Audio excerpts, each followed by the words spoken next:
Morning. আজকে অনেকটাই সকালবেলায় ঘুম থেকে উঠে পড়েছি। তো ঘুম থেকে উঠেই দুজনে হাঁটতে হাঁটতে চলে গেলাম বাজারে।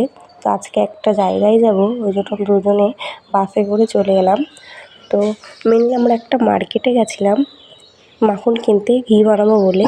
তো মার্কেটটা না অনেকটাই বড়, আর এই মার্কেটটা অনেক সকাল সকাল বসে যায়। আর এই মার্কেটে সব রকম জিনিস পাওয়া যায়, শাক সবজি থেকে শুরু করে শুটকি মাছ থেকে শুরু করে সব রকম জিনিসই পাওয়া যায়।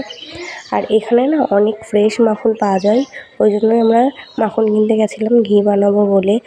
তো আমি তো গিয়ে দেখিনি কোনো দিন, এরকম কোনো বাজার দেখিনি যেখানে মাখন নিয়ে সবাই এরকম দাঁড়িয়ে থাকে। তো দেখো কত মানুষ মাখন নিয়ে দাঁড়িয়ে আছে। তো আমরা দেখে শুনে ফ্রেশ মাখনটাই কিনে এনেছিলাম। তো এই যে মাখন নিয়ে বাড়িও চলে এসেছি, বাড়ি এসে এই যে ঘি বানানো শুরু করে দিয়েছি। ঘিটা অনেক সুন্দর হয়েছিল, মাখনটা একদম ফ্রেশ ছিল, ওই জন্য ঘিটাও খুব সুন্দর হয়েছিল। তোমরা কে কে এরকম ঘি বানাও মাখন থেকে অবশ্যই কমেন্ট করে বলো। আর ভিডিওটা ভালো লাগলে অবশ্যই লাইক করে কমেন্ট করে পাশে থেকো। বাই।